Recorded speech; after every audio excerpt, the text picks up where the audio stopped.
Dans le cas Sudalpes Cosmétiques épisode 2, nous allons corriger l'exercice 5.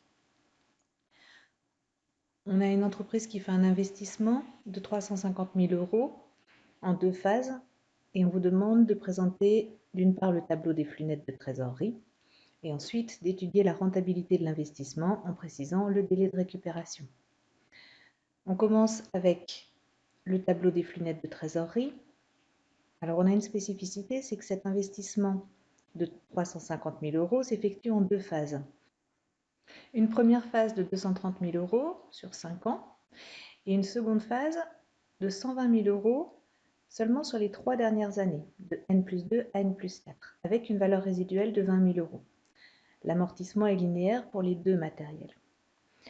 On va commencer par étudier l'amortissement de ces biens. Donc sur la première phase, les 230 000 € sur 5 ans en linéaire, on n'a pas de prorata temporis puisqu'on n'a aucune précision sur l'achat, la date d'achat du bien et l'exercice comptable. Donc 230 000 divisé par 5 ans, on a chaque année une dotation de 46 000 €, donc sur les années N à N+4. Quant à la phase 2, on a un investissement de 120 000 € sur 3 années avec une valeur résiduelle de 20 000. La base amortissable est donc de 120 000 moins 20 000, 100 000 €. 100 000 € amortissables donc sur 3 ans. Chaque dotation sera de 33 333 €. On aura donc un amortissement de 46 000 € sur les 5 années, plus un amortissement de 33 333 € pendant les 3 dernières années. On peut donc établir notre tableau de flux net de trésorerie.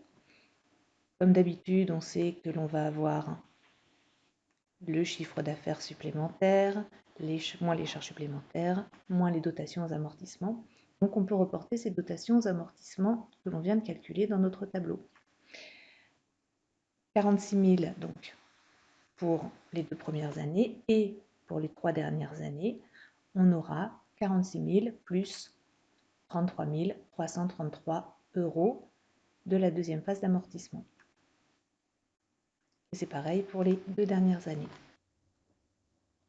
On peut reporter ces dotations aux amortissements dans la ligne qui est ici. Et ensuite, on doit compléter le reste du tableau. On retourne dans notre énoncé. On nous dit que la production annuelle supplémentaire générée par l'investissement est de 500 unités les 2 premières années, 1200 les 2 années suivantes et 900 unités la dernière année. On nous donne les prix de vente unitaires, 210 € pour les 2 premières années, puis 200 € pour les 3 années suivantes. Et on nous donne aussi les charges d'exploitation unitaire, donc égales à 115 € chaque année pendant 2 ans, puis 105 € les années suivantes. Et on nous dit aussi que le taux d'imposition sur les bénéfices est normal, donc de 33%, un tiers. Je reviens dans mon tableau de flux net de trésorerie et je reporte ces informations. Donc les ventes supplémentaires, le prix de vente unitaire, les charges d'exploitation unitaire.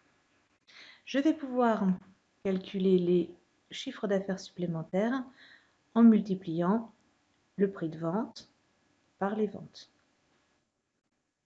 Ce qui me donne donc 500 multiplié par 210, 105 000 €. Même calcul pour les années suivantes. Les charges supplémentaires, on les trouve de la même façon en multipliant les charges d'exploitation unitaire, 115, par les ventes supplémentaires, 500. On obtient 57 500 et on fait le même calcul pour les années suivantes. J'ai donc toutes les informations qui me permettent de calculer le résultat avant impôt. Donc pour l'année N, je fais 105 000, moins les charges supplémentaires, 57 500, moins les dotations aux amortissements, 46 000. Ce qui me donne 1500. Même calcul pour les années suivantes. Je peux calculer l'impôt sur les bénéfices, qui s'élève à 33%, un tiers du résultat avant impôt, ce qui revient à diviser le résultat avant impôt par 3. Donc 1500 divisé par 3, ça me donne 500. Même calcul pour les autres années. Et je veux calculer le résultat après impôt. Donc je prends le résultat avant impôt, j'enlève les impôts. 1500 moins 500, ça me donne 1000. Même calcul pour les années suivantes. J'ai enlevé les dotations aux amortissements pour calculer l'assiette de l'impôt parce que l'État m'autorise à déduire ces dotations du bénéfice que je déclare. Ça me permet de payer moins d'impôts. Mais en fait, ces dotations ne correspondent pas à une sortie réelle d'argent. C'est pour ça qu'on parle de charges non décaissables. Donc ces dotations aux amortissements, on va les réintégrer après le résultat après impôt. On va aussi rajouter la valeur résiduelle de l'actif. Rappelez-vous, dans la phase 2 de l'investissement, on avait une valeur résiduelle de 20 000 euros. Cette valeur résiduelle, on va donc la récupérer en fin d'année 4. Donc on met 20 000 euros en fin d'année 4, ce qui nous permet de calculer nos flux nets de trésorerie. On avait un résultat après impôt de 1 000 euros. On rajoute les dotations et les valeurs résiduelles lorsqu'il y en a une. Donc pour l'année N, ça nous donne 47 000 euros. 1 000 euros plus 46 000 euros la deuxième année, 47 000 euros, ainsi de suite.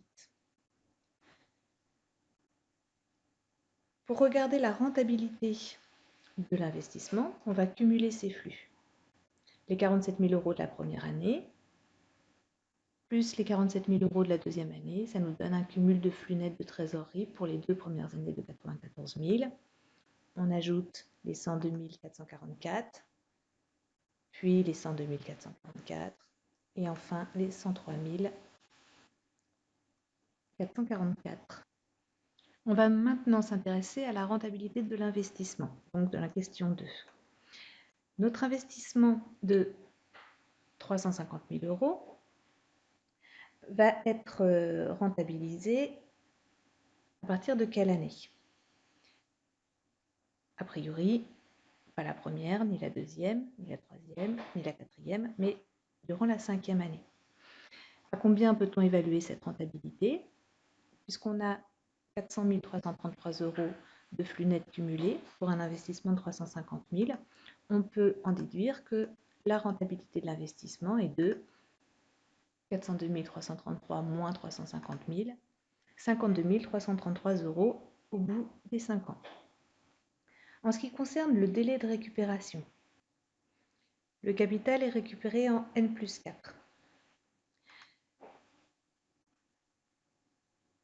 Donc, en N+4, on sait qu'on part de 298 000 euros et qu'en fin de N+4, on aura 402 000 euros.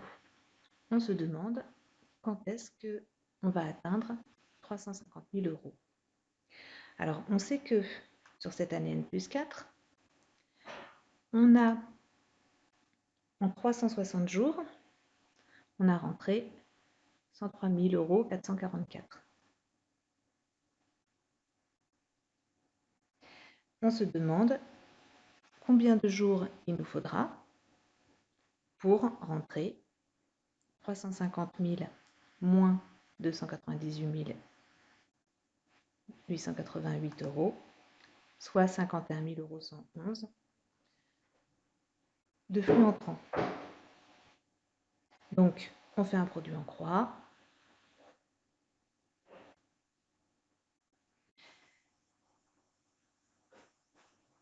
« 51 111 multiplié par 360 jours divisé par 103 444 pour obtenir le nombre de jours de délai de récupération. On trouve 177,87. Le retour sur investissement a donc lieu le 178e jour de la 5e année.